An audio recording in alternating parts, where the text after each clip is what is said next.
Welcome back, everyone. Alright. That concludes the tactical planning part of this debriefing. It's all perfectly logical, right? No questions or anything? Cool.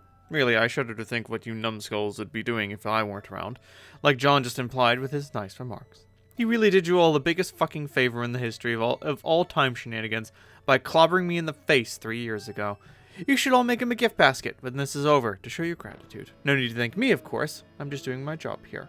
Now, let's go over some really basic non-combat endgame stuff. Then we'll be ready to break. First, about Kanaya and Karkat's mission I alluded to a minute ago. This is really important. You both listening? Yes. No. Okay, well, 1 out of 2 isn't bad, as long as Kanaya understands. That's mainly what matters, since she's the more important part of this equation. Wow, I'm fucking shocked. What do we... Oh, excuse me. What does she have to do? You both have to go to Jade's planet and see Echidna. Even though this session is about as far from normal as it can possibly get, the same basic rules apply. Someone needs to seek an audience with her and get her to agree to release the Genesis frog, or the tadpole that grows up to become the frog, which is the stage of development he's in at this point. Remember, Kanaya? You had to do this on your planet to get our frog released into Skaya. Yeah. She asked me to do something impossible, to which I replied, that's impossible, and she ended up demanding that I fight her, so I did, which made me feel sad. I'd rather not have to do that again. Will I have to do that again? If that's what she wants, then yes. Why does it have to be me, though? Because someone has to. Sources tell me this is the plan the Condens had for you before we derailed all her shit. You keep talking about all these sources. Who are all these sources? Did Aqueous tell you this too? No, look, I've been busy, okay? Information is everywhere if you know where to look. Durst has a lot of agents on the inside who are wise to the old lady's plans. Shaking the bushes for good intel isn't that complicated. It just takes a little effort. Some people on this lily pad should maybe try looking into that sometime. If you say so. Would you just put a lid on it for a second and listen? Normally Jade would be the one to do this, but at the time Jade has become corrupted, so I guess Echidna wouldn't deal with her, and now Jade's asleep, which is exactly how she needs to stay. So that leaves the person Echidna requested in Jade's absence, which is you. I'm assuming because you were also a space player, so you'll be able to understand her garbled nonsense language. But that's not all there is to it. She also requested you bring Karkat. Ugh. Why the hell would you want to see me? No idea. Denizens are mysterious. Maybe she wants a night along, or a blood player. Maybe she just has a bone to pick with you in particular. You know, since you and Kanaya were both involved in the frog breeding stuff in our session. And let's face it, you kind of messed that up and were pretty hasty and reckless about it, and the result was a defective frog. Sure, there's more to it than that, like problems with the human session that were totally interrelated with ours due to cyclical time garbage, but you get the point. Echidna probably doesn't take kindly to people who are cavalier with the sacred frog duties. That's kind of her domain, like the propagation of existence and all that. So, maybe you've got some stuff to atone for before she agrees to let another precious frog out of her divine custody. Problems with the human session were totally interrelated with ours due to cyclical time garbage. Yes, of course. Cyclical time garbage. Certainly not your meddling. What a way to displace blame. You're doing this on purpose, aren't you? Trying to make me feel bad about some ancient history so I'll be nervous about this encounter. Well, I'll spare you the trouble. I'm already nervous. I don't want to go prostrate myself before a babbling snake goddess, even under ideal circumstances. Karkat, relax. I'm guessing this will just be sort of a formality. That's how things always struck me with her, like getting the blessing from a queen or some huge mythical matriarch before proceeding with some incredibly important event or claiming a cosmic reward. Or maybe you'll have to kill her again. I don't see what difference it makes. Really, who knows what her real purposes are? They're probably totally unfathomable. Echidna is kind of a big deal denizen, one of the real heavy hitters, like that other guy, the really strong one with the ridiculous name. She might even be the biggest deal. She's the mother of all denizens. I mean, not in a literal sense, like I really doubt she's physically spawned them all. So if she wants you to do something, it's serious. And if you need to do something of a massive cosmic significance, like release a frog that contains an entire universe in its belly, then by the same token, it has to go through her. The other denizens are a bunch of petty grumbling riddle merchants by comparison. You should feel honored she even wants to see you. How are we even sure she has a frog to release? Who made this frog? The jokers from this session? I thought they spent months doing nothing. It's the same frog Jade made, with Kanaya's help. Don't you remember? Hell, you may have even been involved in that process too. I don't recall every single detail. But it fell in the forge on Jade's planet back in the old session, and now Jade's planet is here. Hence, the frog is here too. It's just been, let's say, hibernating inside the planet for a few years. Echidna kept it warm for us until we were ready, which is now. Okay, yeah, I remember that now. So the Condense was going to make us do this originally. Why? Because her goal was pretty much the same as ours, to win the game and create a universe. The battle taking place here isn't over whether one will be created, it's over who gets to control it when it's made. Ideally, that should be us, rather than a genocidal fish dictator. In fact, we don't want anyone to control it. Nobody should control the universe. That's what bad guys try to do. We just want it to be a nice place to live, and free of any controlling influence that will make life miserable for the people who live there. Having an attitude about the ultimate reward that differs from that in any way was just another thing we fucked up in the first time. So let's be clear on what we're fighting for here. Got it? Yeah, you made your point. Next item, Earth. When you enter the new universe, you're going to need a planet to live on. Why not just resettle the one you all grew up on? The Condense kind of fucked it up, though. In your scratched universe, she spent a few centuries getting it ready for a new troll paradise. She flooded the whole thing, so when you get there, you'll need to skip ahead sometime far in the future when the oceans have receded. Should be livable by then. Hell, it might even be a pretty nice place. Here, John, take this. When the battle's over, make sure you give it to Jade. What is it? It's Earth. Remember how 3 years ago you told Terezi we needed your wallet, but you didn't have it? Well, in the time since, we talked about it a lot, and figured this was most likely the reason she told you to give it to us. It wasn't a big deal, actually. We spent some time deciphering the code for your wallet. It took a little while and a few lucky guesses on the code, digits, but we eventually got there. Then I just used it to upgrade my much cooler 8-ball modus. You hacked my dad's wallet? Sure, like I said, we had a lot of time on our hands. It's after all just a fucking wallet. It's not like it's some legendary item he got some mythical dad quest. I mean, he did buy things somewhere, right? Yeah, I guess so. I don't know. I still think it's a pretty special thing. Nope. Sorry to be the bearer of bad news. It's literally just a wallet. Anyway, then before I did the scouting work on this section, I rode the meteor through the gate, watched it crash on Earth, then just capture logged the whole damn thing and got out of there. No sweat. Presumably like Grimbark Jade was supposed to, if she wasn't asleep.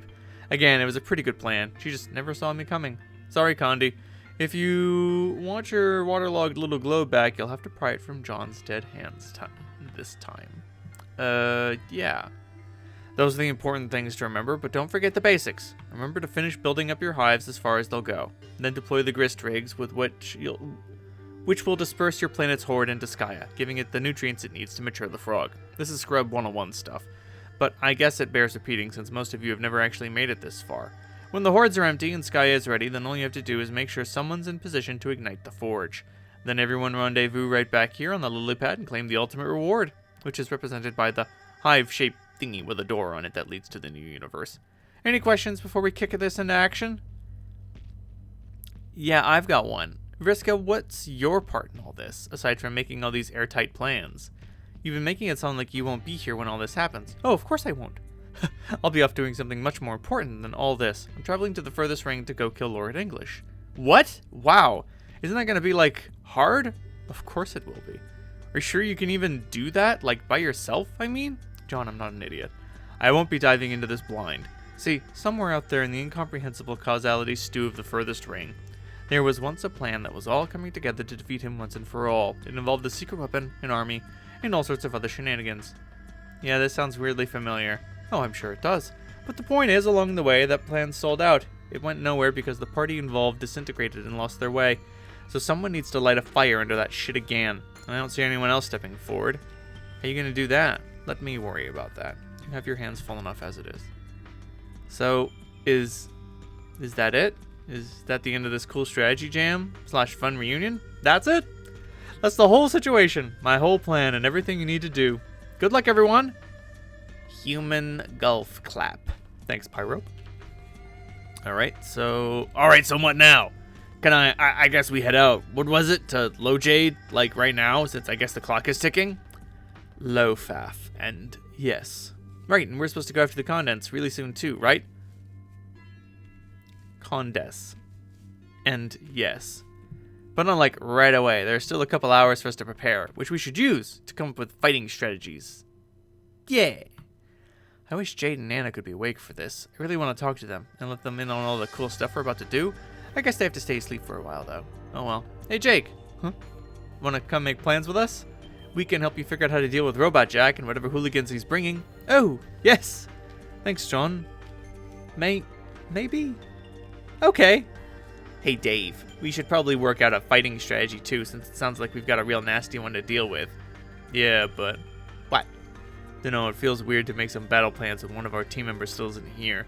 Well, I think we can at least outline the strategy, right? Figure out how we'll approach a villain with his particular strengths and weaknesses, and assume our third member will be ready to fight if we tell him to. Yeah, you know, I'm sure if Teen Hard Ass Strider shows up with his sword and shades and shit and we say, hey dude, look, bad guy, go kill, I'm sure the guy will be more than willing to oblige. It's just, man, what? It feels wrong, planning around him, like he's a weird hypothetical battle mannequin. From the things I've heard about him from your own personal mouth, that actually sounds like a pretty apt description to me. No, it's more complicated than that. And I'm supposed to be getting ready for this huge deadly battle, which is so much more intense than anything I ever did. Even like 3 years ago, back when I was actually doing adventure shit instead of watching Dane Cook movies. And somehow be all geared up for that. And meet my teen bro for the first time. And say, oh, there you are, that's cool. Let's fight this random nigh indestructible asshole. And then hug bump or something? How do I deal with all this? I think I could end up getting us all killed and none of you are taking this seriously. Okay, Strider, I've heard enough. I've been more than patient and more than accommodating, but your hang-ups regarding your ancestors are starting to border on pathetic. Hey, why don't you can it? Carcat, stay out of this. No, I won't. Not if you're going to start thrashing people with respect to their sensitive issues in a manner that is way over the line, as far as the basic ground rules of good-natured shit-talking goes.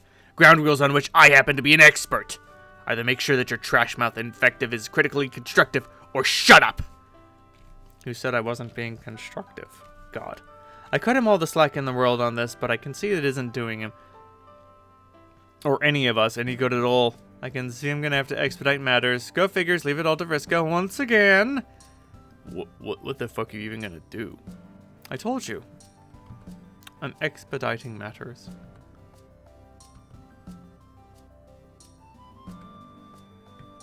Window. Bomb.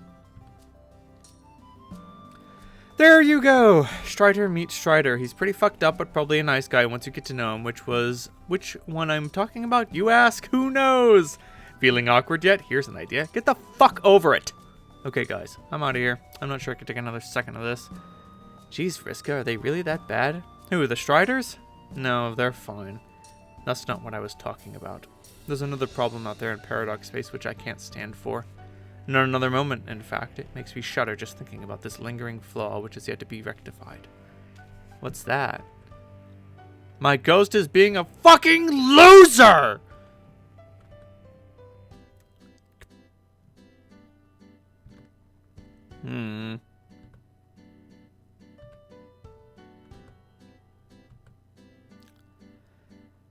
Hashtag lilypad problems.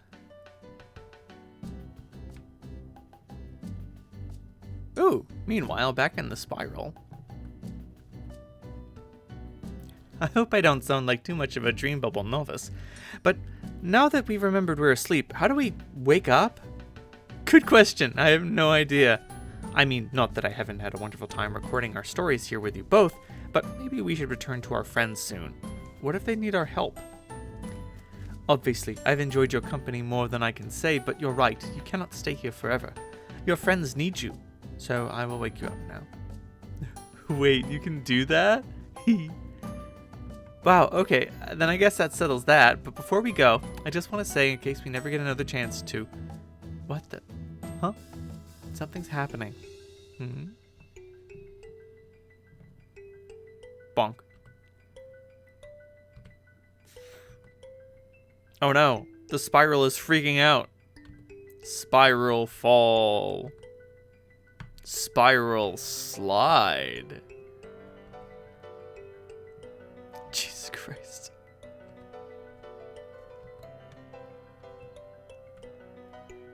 Oh, boy.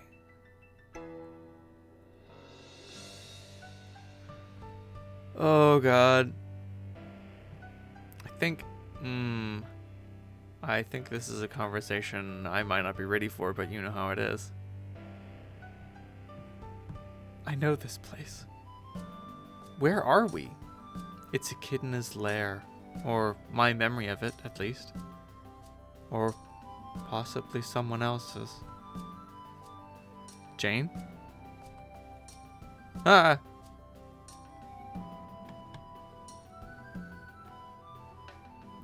What does that say there? Disobey? Not sure. Abraca-fiddling-dabra, you silly shoot nerds.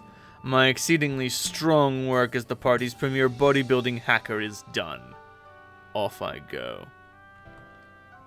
Jane! You're awake! Roxy? You're alive? You're. So are you. You were dead last time I saw you and also before I found you sleeping here, but now you're awake and also alive. Yeah. You were dead too, because but now you're... Oh God, Roxy, I'm so sorry. I wasn't thinking straight when... Please forgive me. Janie, you don't gotta worry about whatever sad incident that frowns about. That's all water under the bridge from a reality I got no recollection of, and therefore don't matter at all. By which I mean this reality here. So, okay, the reality is still kind of relevant because we're literally inside of it at 8 p.m., but I'm new here. I came over to keep being Roxy since the old one died or whatever through hex debacles. That's quite an explanation. Jeez, I missed you. Come here, you extravagant bitch. Wait, what? The hug pile doesn't stop from getting taller. The hug pile. There are more hugs, Rose. I can see the hugs. I don't understand the pile thing. Oh, don't you remember? It was a funny quote from one of Dave's old comics. Oh, yes, vaguely. It's been a long journey, John. I believe one of the most valuable lessons that comes with growing up is gaining the wisdom that gently informs you when it's time to retire a meme. Huh. I guess I never earned that handy badge or whatever. I like this, though. Every time someone wakes up or pops out of nowhere, it's fun times all over again. I feel like I should be playing Reunion Bingo. Who'll be next? My money is on the long-awaited and insanely poignant reunion between me and the Casey Salamander. Surely you mean the dear Viceroy Bubbles von Salamancer, right?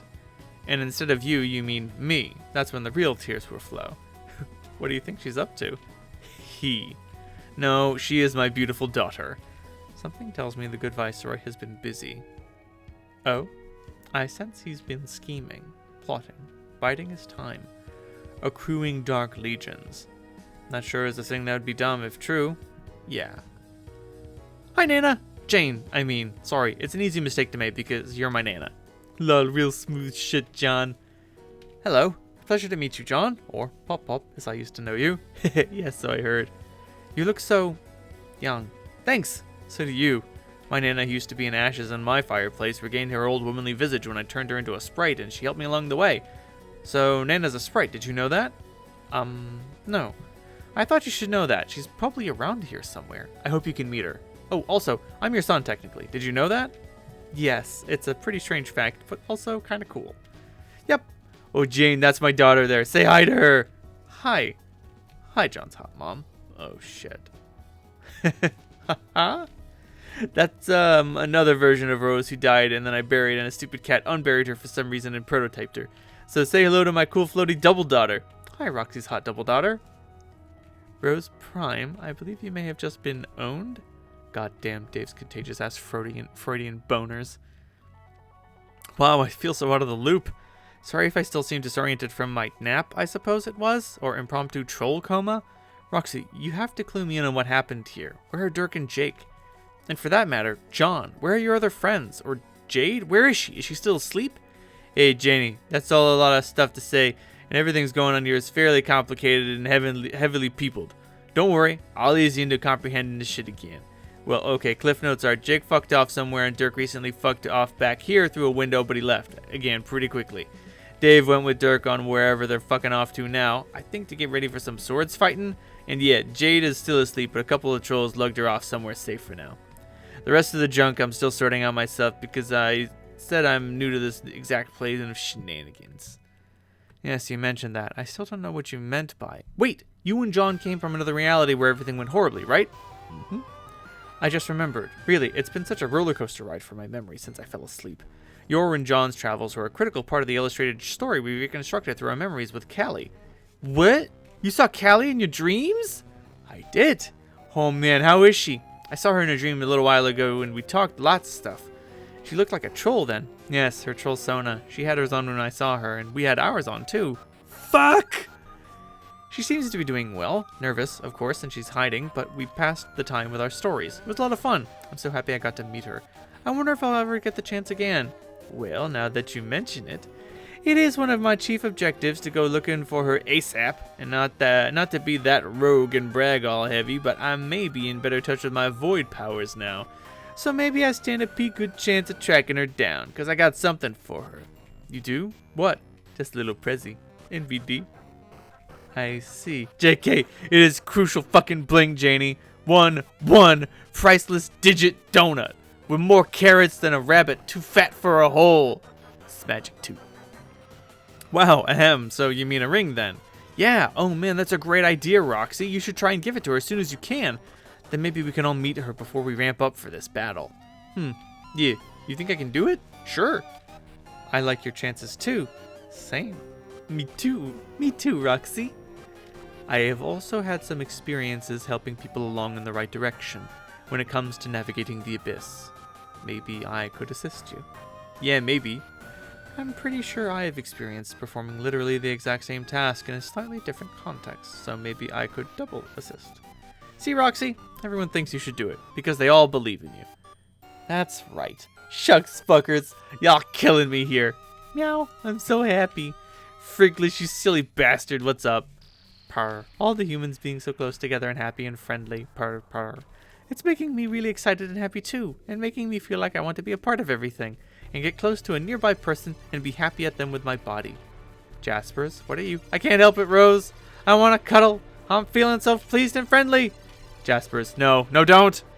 Jaspers, no!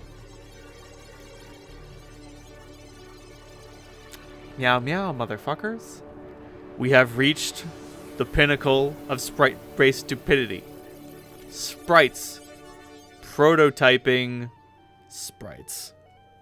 Something that was never supposed to happen. Why is everything always so wonderful?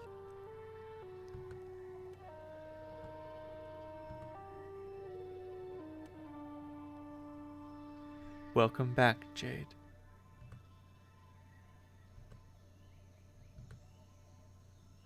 Come toward me. Hi! It's good to see you again. You are kind to believe that. How long has it been? There is no way to measure. Jade, could you wait over here? I'll return in a moment.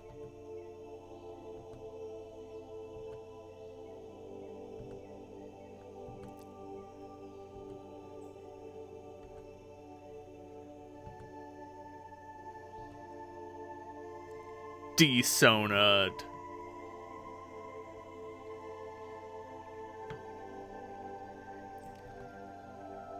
I've been searching for you. So you have, and I've been waiting. What will it be? Pardon? I don't. Forgive my faltering, Miss Calliope. I don't know what to do. Am I supposed to ask you something? No. But you may if you wish. In that case, Jay told me that you enjoy telling stories like me. Is that true? I used to. Long ago, I would tell stories to myself for the sake of amusement. Now I only tell them to others when it serves a purpose. Is there a story you would like to hear? Possibly. There's so much to wonder. Why are you here? I mean, in the lair of Echidna. This is where I was killed. Would you like to hear that story? My death was the very end, of course. When telling a story of the end, where does one begin? At the true beginning, or one of the many points between disguised as such? In a story of the end, which events preceding the final moment itself shall be considered extraneous? For me, none were. For you, all are. It simply depends how long you're willing to listen, and for how long you have. How long do I have? Now that you're here? Not long at all. Oh, I'd want to listen to as much as possible, in whatever amount of time I have, if you please. From the true beginning, then, and moving swiftly, I began the same as you, vulnerable, weak, but without the comfort of others, to whom those flaws would endear me. So I became strong, and killed my brother. I wore him down, I ate his soul. I dressed my words in his blood to hear victory every time I spoke. I consumed his strength, too. It was always in me, just as yours was in him. But being strong was not enough. A dead session is an impossible time challenge. The planets detonate sooner and sooner, one by one. Its trial designed to be unwinnable. A muse of space could never solve it. But a Lord of Time could, with relentless perseverance. It could only be him. My brother? Yes. I was never meant to rise to the place he holds, because the game is rigged, tilted in favor of his aspect. Having gained immortality, I could sit forever in a spent dead session, or I could seek counsel with the Mother of Monsters, and that is why you stand in the memory of her lair. Her choice was simple, and I accepted. She mercifully ended my life. Then and there, less mercifully, is what came in exchange. My soul would have to wait here for what felt like a very, very long time. Wait for what? You. Echidna told me that your visit would be my signal, an indication that the furthest ring around me had uncoiled itself momentarily, enough to be navigable. It would mean it was time for me to go and fulfill the rest of my promise to her. So that is what I will do.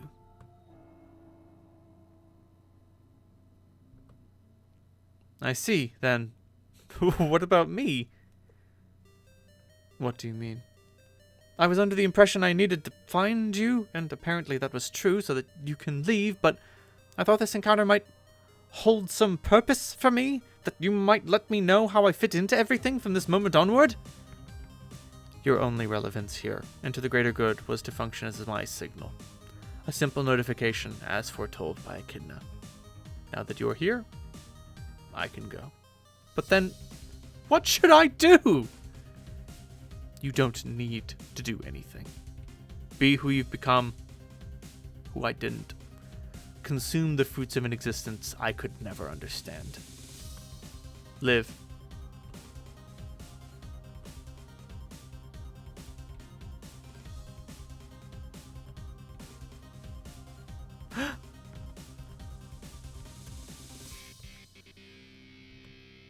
Ring give. Life give.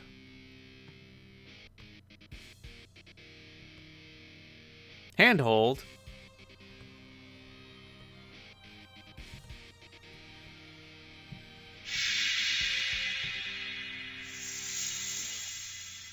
Smile retreat.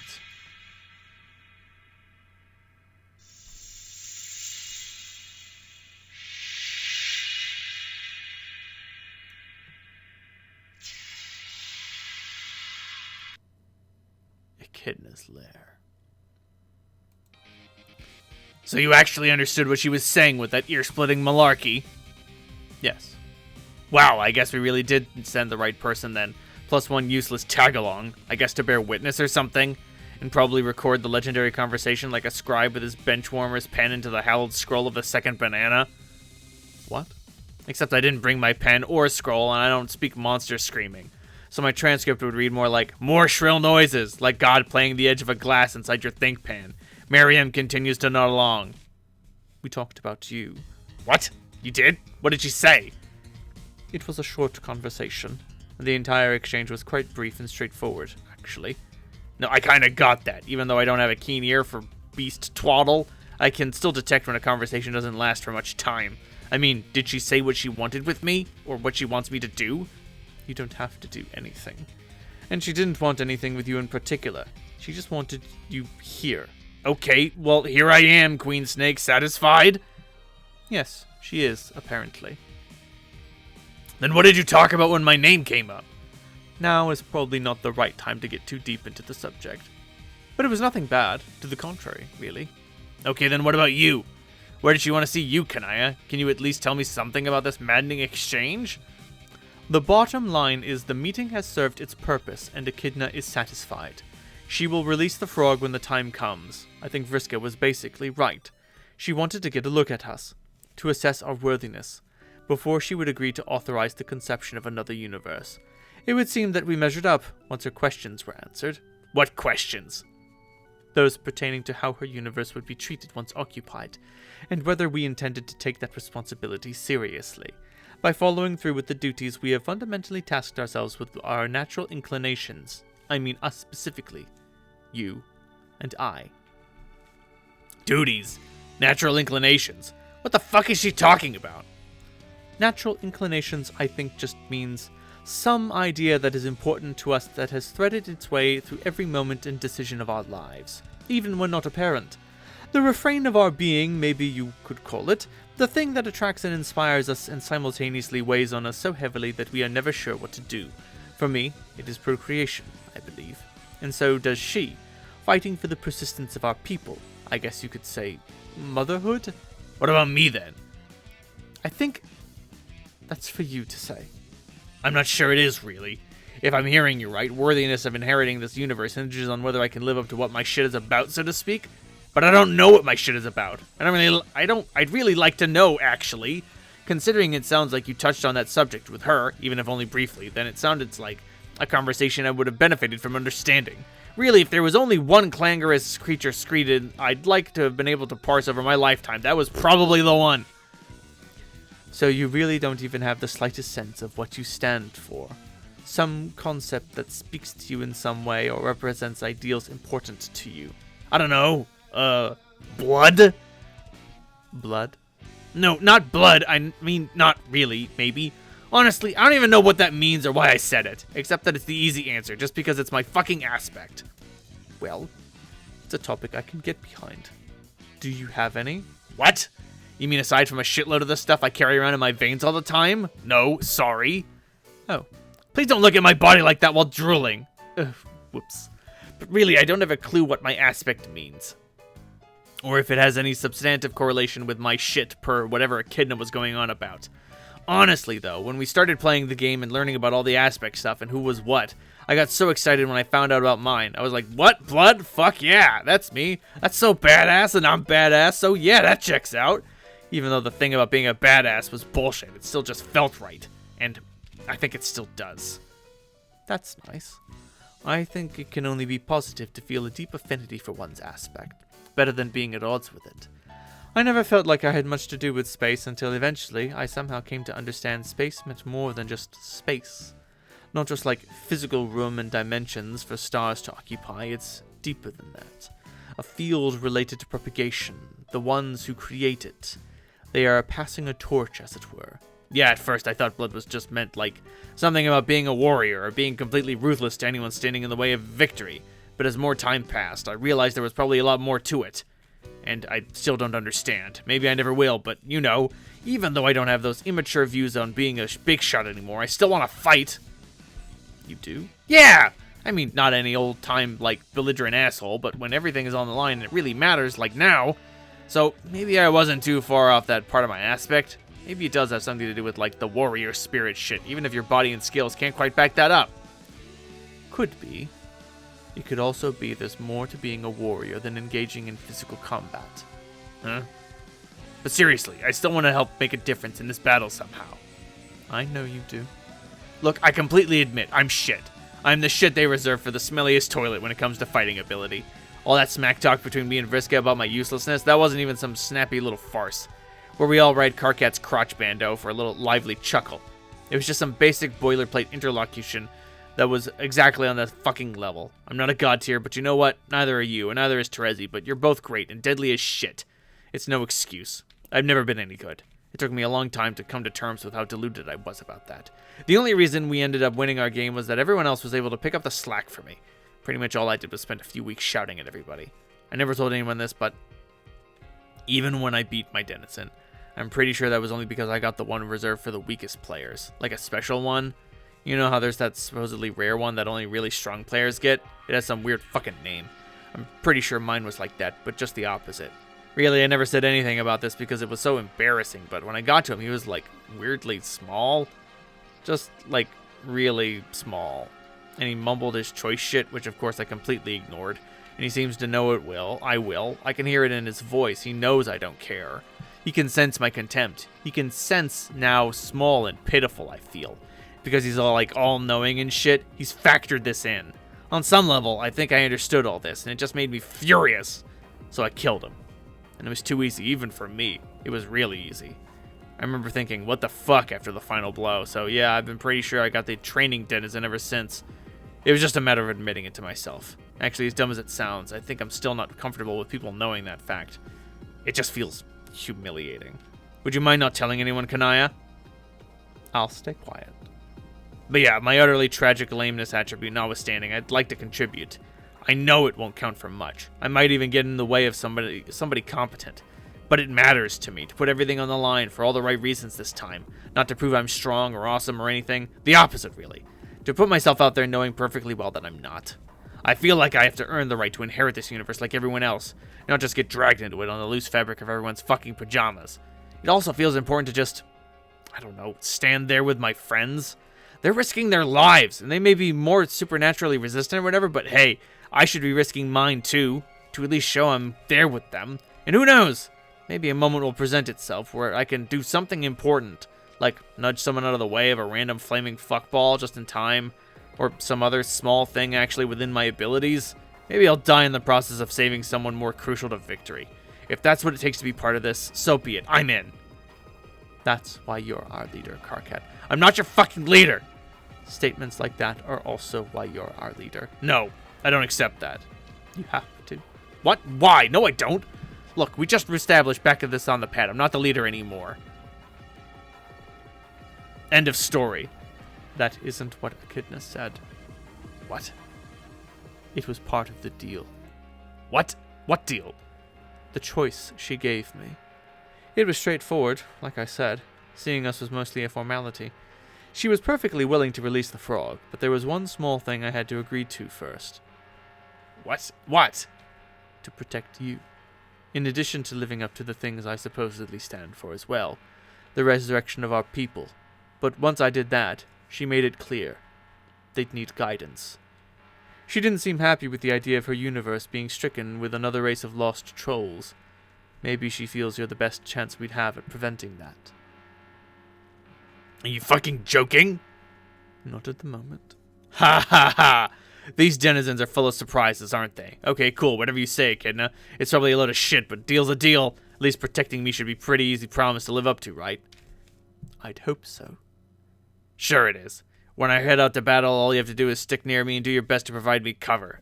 I think as long as you're giving me your best effort, you're technically keeping your head out of the ahead of your end of the bargain. That would be one way of handling it. Great, it's settled then. Let's get out of this stuffy cave and get psyched for battle. Man, this is gonna be great. I can't wait to dust the old sickle off. Which one should I use, though? Home Simulator? Probably lacking in combat stats, but it's hard to say no to such a classic. This way, Kanaya. Don't worry. I'll meet you out there. Once it's all over. Huh? Bonk. Oof. KO'd. Slightly concussed. Pleasant dreams, friend.